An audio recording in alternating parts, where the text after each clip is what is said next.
Hello, everybody, and welcome to this episode of Mastering Midlife, How to Thrive When the World Asks Most of You. I am your host, Mark Silverman. Today, I have a new friend of mine, Nadine Larder. And I'll tell you how I met and got to know Nadine in a moment. But first, I have to go over the Dead Sea Scrolls of her accomplishments and who she is. Not only she's a weight loss coach with hundreds of women in her community who follow her and help learn to have a healthy life. She founded a nonprofit after 9/11 called Quilts for Kids to help support foster kids in the system. She's the owner of $1 million print marketing company. I'm trying to figure out how to say that right. Print marketing company called Printer Bees, which is really pretty incredible. So she's a small business owner. She's the mother of 5, and she's also an artist. And that's the reason that she's on the show today. She wrote a book called The Secrets I Share with My Friends, Conquering Fears to Create Masterpieces. And that is her talking about her experience creating a masterpiece of on the side of his house and on the walls of his house for people to see that come all around the world. And I went to Phoenix, Arizona to see this particular man, to work with him and to see this work of art. I fell in love with the work of art. I fell in love with her process of bringing it out into the world. And I thought her story and her message should be on the show. Nadine, thank you for being here. Thank you. I have like goosebumps. Wow, you make me cry already, and we haven't even started yet. Like I said, we cry.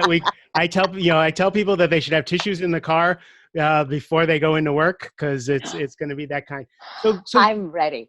So we were just talking before we started. That, I'm an artist, and found out late in life that that's the case.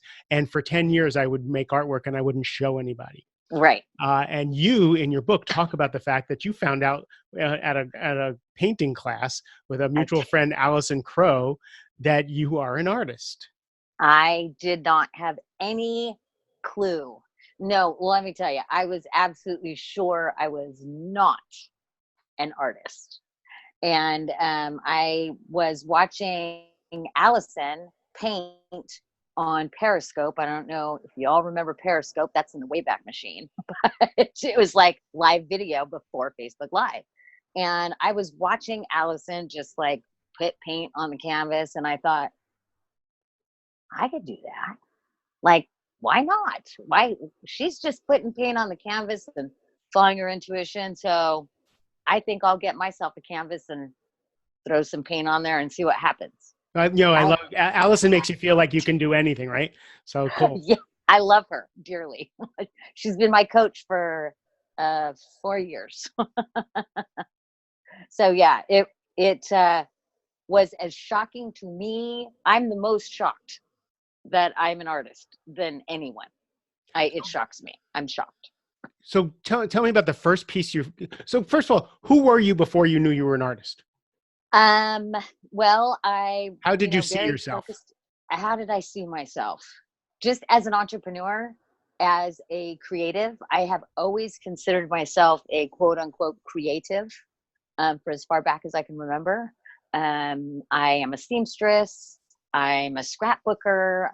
I used to be a professional photographer. I did, wedding photography.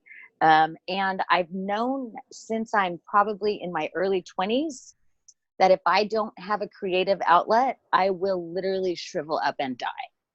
And so I've always embraced my creativity because I know I have that, I know that it's something that has to live and breathe in me and be expressed. And so I've just allowed my creativity to take me where it wants to go. And I also have pretty bad ADHD. And so my creativity is constantly evolving and changing because it's like, I scrapbooked for many years and then I'm like, okay, I'm done with that and on to the next thing. That's fine. So, but you were running, when you started, you were running a business at that point. Yes. I saw myself as, an entrepreneur.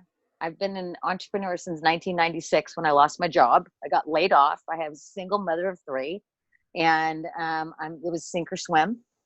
And I swam and I soared and I've never looked back. I've been self-employed since then. And I've written 3 books, so I consider myself an author. And I am an inspirer and a coach. Like I was born to teach. Like it is in my DNA. It is part of who I am. And so whatever it is that I learn, my ADHD has been such a gift because I learn like really, really, really fast. And because I have ADHD, one of the things that happens with people who have ADHD, and I consider it like my superpower. Like I have no negative connotation of any kind about having ADHD. It is my superpower and I embrace it with everything I have. And so because of that, I get hyper focused on whatever subject is calling me at the time. And I just literally embrace that about myself. I don't fight it.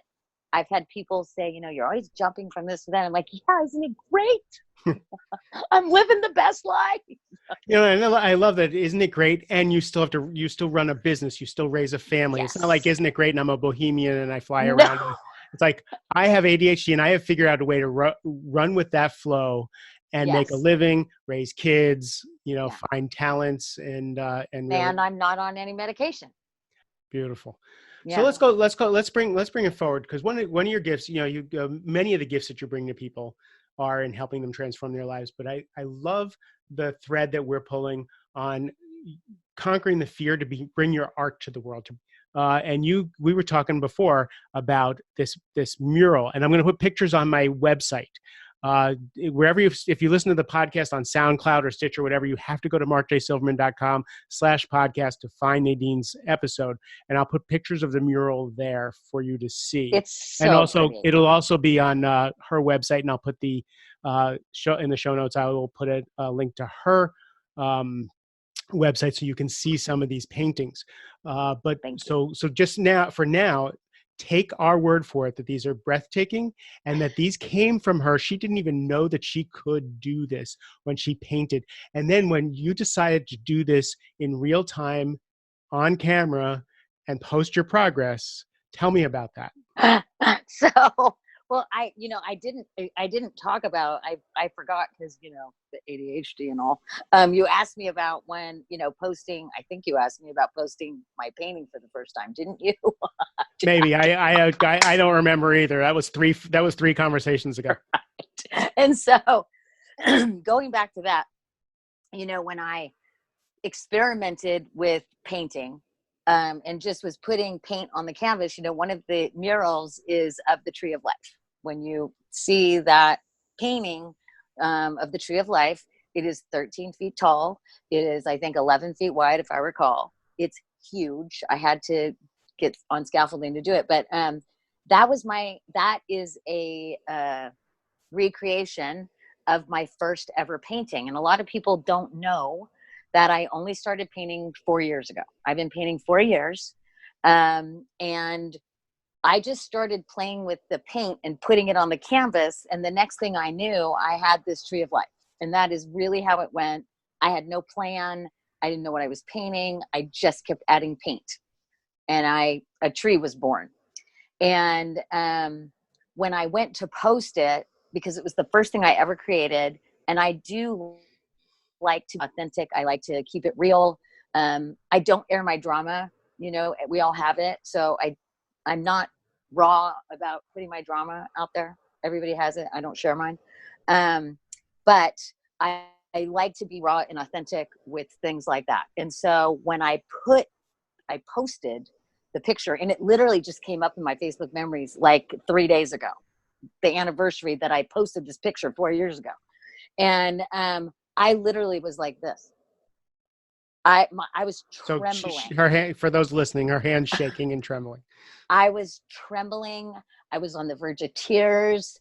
I was, you and I both know Varian Brandon, and Varian, we were in the middle of this 100 days of visibility and challenge. Oh, I remember when you guys remember that. Okay. So I was doing this 100 days of visibility, and I've never considered myself to be a person that hides. I didn't see myself that way. I have a big personality. I know I have a big personality, and I will talk to anyone and make friends everywhere I go.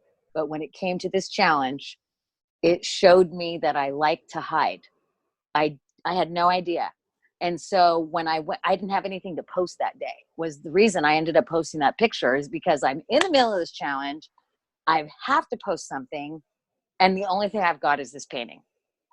I was petrified. So I was shaking. I was on the verge of tears. And the next thing I knew, my Facebook blew up. It blew up. I could not believe what was happening. I'm crying because I cry over everything.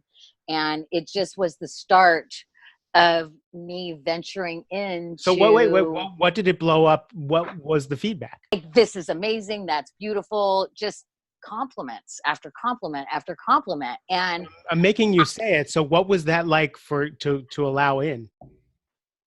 very difficult because back then I was obese. I'm not obese anymore. But in 2015, I was obese. And I had a lot of hate for myself. And when you have a lot of hate for yourself, it's hard to receive.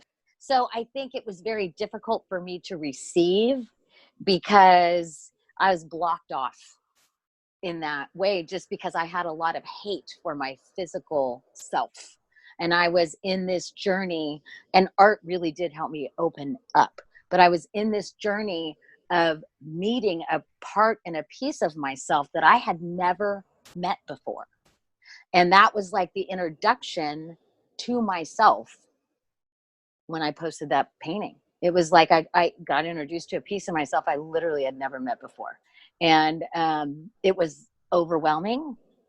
It was shocking. It was just like, I can't even put words to it. It was just so, I was in awe. Mhm. And it was just something else. I remember it quite clearly because it was just something else. So now you get feedback from the world that you're not who you think you are. There's pieces of you that are beautiful and lovable and stunning and move people.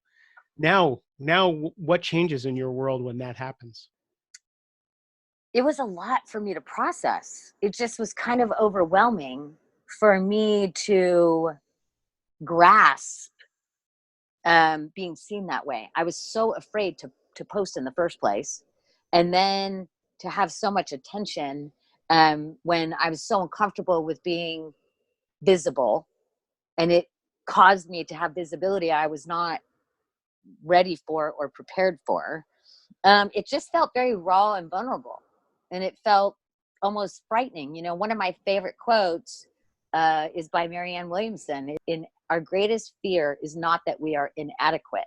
Our greatest fear is that we are powerful beyond measure. And every single time I say that quote, I get to the part where we're powerful beyond measure, and I lose it because um, it's true. It's true. And I think that's where the tears come from, is because I know that's true. And that is where it took me that day, was acknowledging that I am powerful beyond measure and that I can do things I didn't know I could do. So Is that answer your question? that answered my question. Oh, good. So now the question is, once the jig is up and you know that you're powerful beyond measure, you know that that you are exquisite in those ways. Yeah. How does that change your life? How does that impact the people, your relationships? Um, one of the things that happened to me when I met Steve Hardison, and I don't know if I wrote about this in the book, but one of the things that I learned when I met Steve Hardison that I had never experienced before is the day I met Steve, I think it was April 4th, 2014, he taught me about showing up in service. And I had never, I've always been, with 5 kids, what choice do you have but to be constantly showing up in service? So it's part of like who I am. But when I met Steve Hardison and he explained to me that day about showing up in service of others and what he is and how he shows up in the world, it really impacted me. And so when I learned what I learned, then my job to me is to take what I've learned, to take what God has gifted me. I am, I do have a strong faith in God. To take what God has gifted me and exploit the hell out of it in a way of showing up in service to others. It's like, today I'm teaching a cooking class. It's a free cooking class because I have figured out the magic. I figured out how to finally lose all this weight that I carried around for so long. I figured it out, and it feels like a gift. It feels like a miracle. And when you receive a miracle, your job is, in my mind, is to give it away. You receive, you give. You receive, you give. And so I just put everything I had into learning how to be a better artist, how to do what I do so that I could teach others how to do the same. And I do have an online course where I teach people intuitive painting. When I was doing research for this, I went to your website and I almost clicked register, but then I had to actually switch over to this because I was so excited. I was like, I think this looks like a really fun thing to do. So I'm going to put the link to that in the show notes because I think there's nobody better to learn painting from. So now I want to move forward now. So you learn your painting, you learn you can paint, you learn about service, you learn about you learn that you're beautiful and exquisite and wonderful and talented. I wasn't there yet, but my physical beauty, not there yet. But you may not have accepted it. You learned it, but you may not have accepted it yet, right? Exactly. The world told you. Now it's your job to absorb it. Now this man, this powerful man, Steve Hardison, who is world renowned, says, "I want you to come paint my backyard with your now." How do you like you're still not done. You're still not cooked. I'm only a year and a half in. Right. Like I had been painting for exactly 1 year and 6 months when he asked me about painting this mural. And part of it stemmed from because my Steve's, I think 60th birthday, if I recall, was right after I had painted this painting. And Steve was my coach, and working with him is life-changing. It awakens you and I can't even, it's not describable. And so he's so special to me that I really wanted to give him a gift, but it's like, what do you get a guy that has everything? And he literally has anything and everything he wants. And it's so funny because he lives such a simple life. But I thought the one thing that no one can give Steve but me is a painting of the tree of life. Nobody can give him that. I'm the only person in the whole wide world that can give him that. And so he has the only other original painted one that I painted, and it is hanging in his office. I saw it. Yeah, he just loves that painting. Obviously, he had me do a 13 feet version of it. But when he called me, it was about 10:55 at night. He messaged me and said, "Are you up?" I'm like, "Yeah." And he says, "Can you call me?" And I'm like, "Sure." So I call him and he invites me to paint this mural. And I really believe that when life shows up with gifts, challenges, things like this, that you don't freak out and run away. You freak out and say, hell yes, I'll do it. I'm scared as hell. I have no idea what I'm doing, but I'll do it. And I think because it was Steve, I knew it would be a safe environment. There's not much he doesn't know about me after coaching with him. And so I just was like, I was terrified, but I just did it, of course, conquering fears to create masterpieces. It was so scary. I would show up every day to paint and I just would want to throw up. And I'm not kidding. So now you're a year into your talent and you're painting 13, 14 feet high paintings, right? That world luminaries are going to come and see. Right. And you're doing it real time with photos and social media, and you hadn't lost the weight yet. No, Facebook Live. So you were as public with both your insecurities and then your talent. Yes, I was. How did you get yourself up and out and to perform every day? That is a great question. I don't know if I even know the answer to that. I I've accomplished so much in my life. And I'm not tooting my own horn. It's just a fact. I really have. Including just in 2009, just 10 short years ago, I was standing in line at the food bank because my husband and I were both in real estate. We were both on the same ship when the ship sunk in the real estate market. We had no income. My monthly outgo was ridiculous at about $20,000 a month.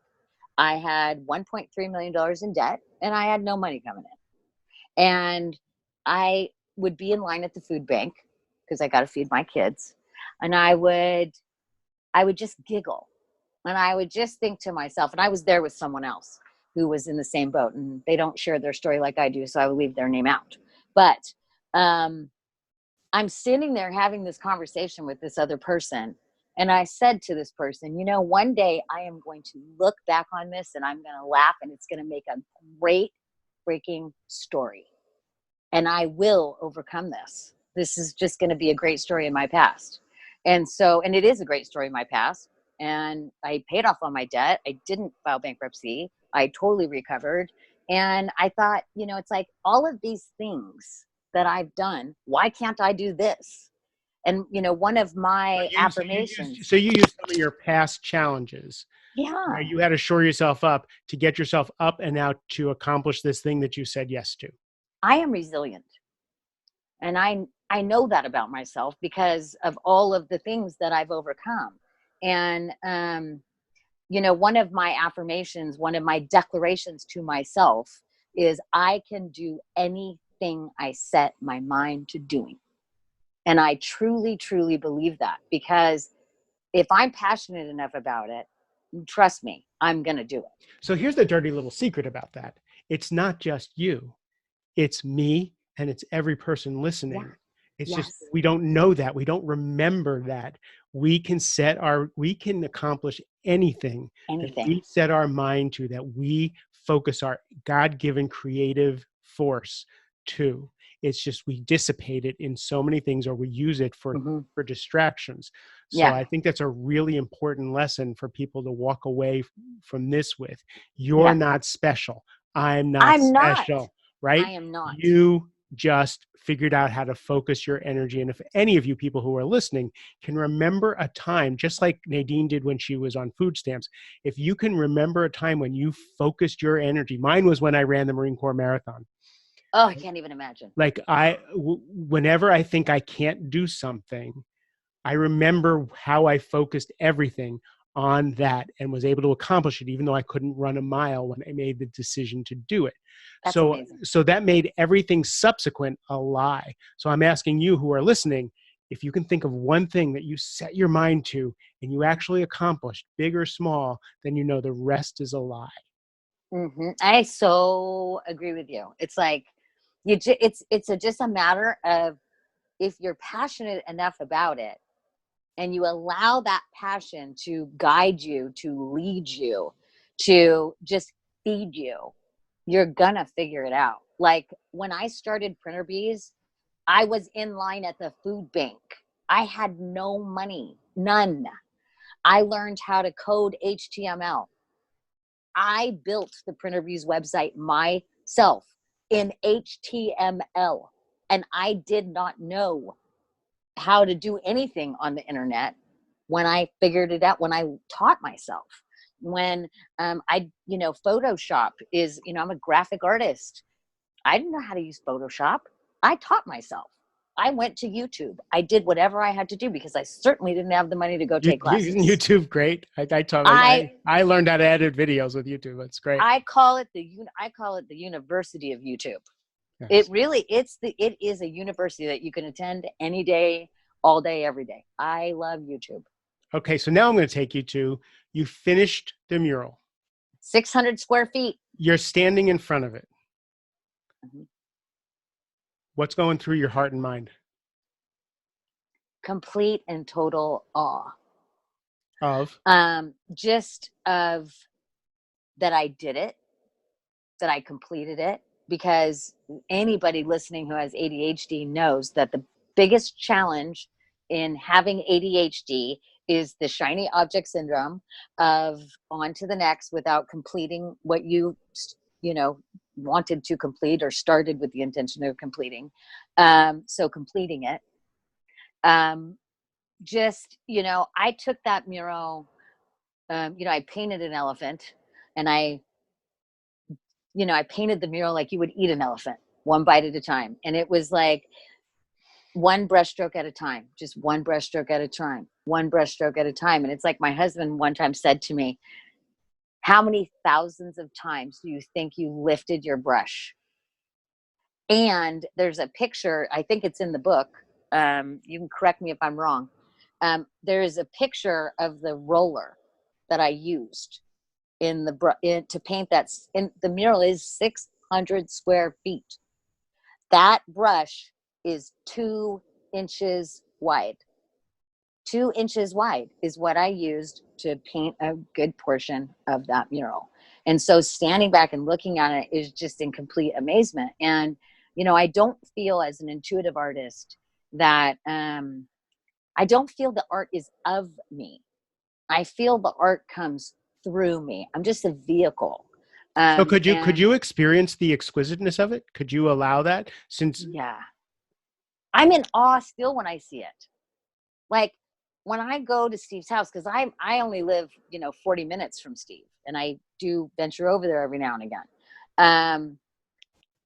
I still am in complete awe. It's you know, the a week or just in the last few days, one of Steve's clients, his name is Karan. Karan finished his sessions with Steve, and he took pictures in front of the mural on his last day. And one of the pictures that he posted is him sitting meditating in front of the elephant.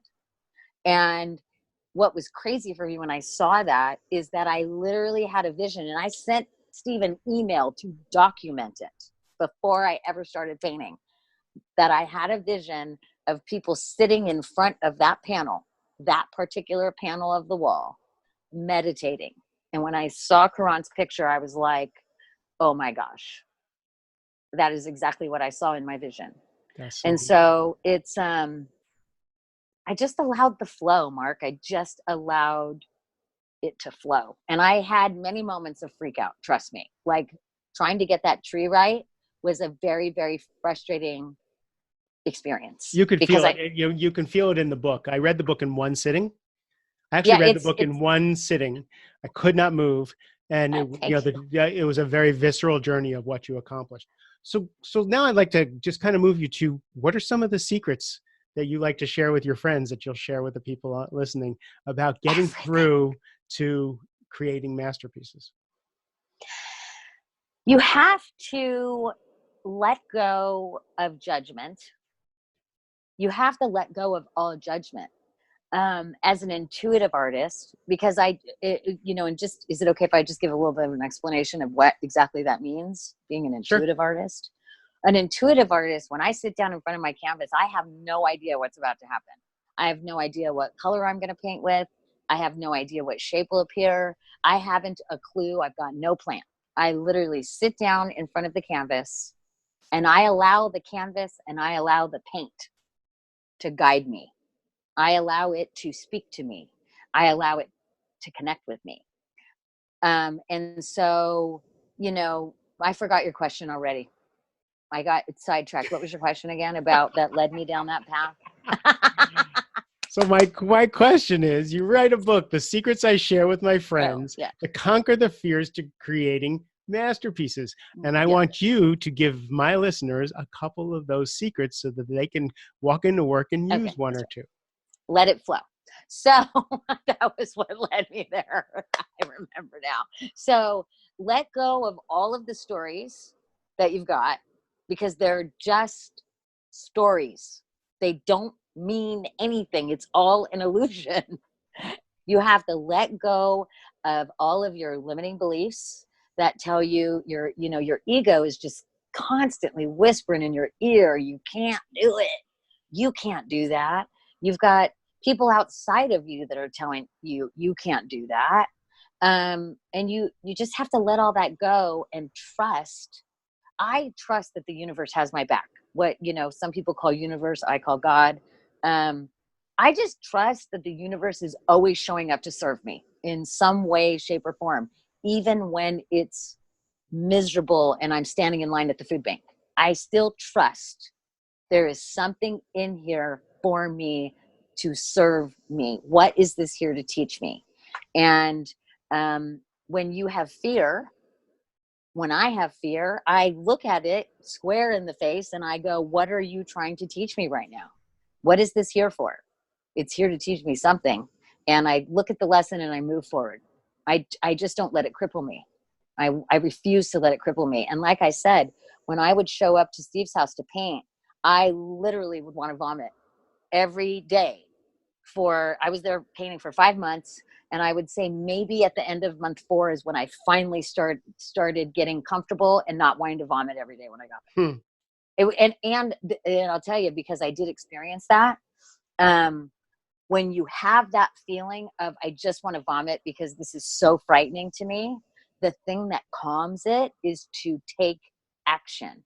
You have to, like, as soon as I picked up the paintbrush and started painting, all of that would disappear.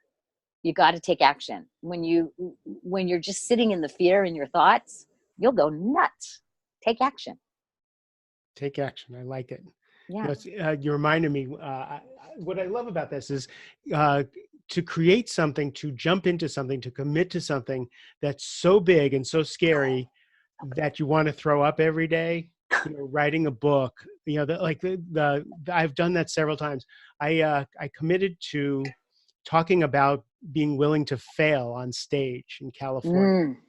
So I decided instead of talking about it, I was going to fail in front of everybody, and I had 3 months to prepare, and I was going to learn to play the guitar, and singing was my biggest fear. I was going to learn to play the guitar and sing on stage in 3 Oh my months. gosh. Oh my gosh. So I practiced for 3 months, and I still sucked. But whatever. I had my song. I was ready to go. And the morning before I was about to fly out to California, I was in the shower, and it dawned on me what I had committed myself to and what I was going to do. And I literally staggered in the shower and almost fainted. Oh my gosh. Because, I committed to something so big, right? And that particular thing is, made such an impact on people that I was willing to go out on stage and fail instead of tell people to go fail, and live. So I love the idea of picking something so big. So, because how many lives do we have, really? You only get one. At least in this particular personality, but right. let's do something with it. I love it. Go big, it's, and I'm like you, Mark. I'm afraid to fail, but I'm really not afraid to fail because I've learned to reframe failure. Failure to me is not what people call failure. My definition of failure is, here's a lesson for you to learn so you can do better next time. Here's some information. Here's some wisdom. Because, it's like I was talking about this with someone regarding my dogs the other day. When you're trying to train a dog, the only way to help the dog understand what you want from them is to catch them when they're not behaving the way you want them to behave. You have, like, if your dog pees on the carpet, you have to catch them when they're actually peeing on the carpet for them to understand. They only learn when they're failing. That's the only time a dog will learn, is when they're failing at what you want from them. The only time I believe as humans we learn is when we're failing. And so every time I fail at something, I'm like, what did I just learn? I'm not like traumatized by it. I'm just like, oh, more information to move forward with. But I just realized that it's not that I'm afraid of being wrong. I'm not afraid of being called out. I'm not afraid of failure, but I am afraid of people actually seeing who I am, what I think, what I believe, what my talents and skills are, what my lack of talents and skills are. And in this real time live, you guys and putting myself out here like this, I've been doing this at 50%, as my friend Tony Benici says. Like Mm-hmm. my wattage has been, I'm pretty visible, but my wattage is at 50%. Yeah. What would it be like for me to go paint a 600 square foot mural with Mastering Midlife? You've just challenged me. And I commit to you, after having this conversation, that the bulb is going to be put to 100% for this Mastering Midlife. This podcast saves lives. We're not just talking Yes. about art. We're not just talking about getting promotions. We're talking about people living to the fullest. And this matters to me. So thank you. You You are. are so welcome. And I do hope that you decide to click the link and take the class. It is life changing to Oh, I'm in. learn how to I'm intuitively totally in. paint. And I I had to put all invite my your paints away. listeners. I had to put all my Yeah. paints away because my partner didn't like my, like I live pretty large. So like I have this here and I got paints here and so I had to kind of, right. I kind of had to clean up a little bit, but Yes. anyway, I'm in. I'll put that in the show notes so people can join. That's Anything else fabulous. besides the intuitive painting class? Anything else you're excited about that you want people to know about? I am, my latest passion is helping people get their health on track. I have, in the last year, publicly, vulnerably put myself out there as I went through a journey in releasing, and I do use the term releasing 70 pounds that I was holding on to. And that's a whole nother story. But I really am Will you come so back and talk passionate. about that? It would just be my greatest honor. So people should go to your website to find out more about that and follow you and join your community. And that is the best advertisement for part 2 of our conversation. I Nadine, can't wait. thank you for sharing your gold. I Thank appreciate it. you. Wow. To everybody else, thank you for what I consider your most precious commodity, which is your time and attention. I love you dearly. Have a great rest of the day.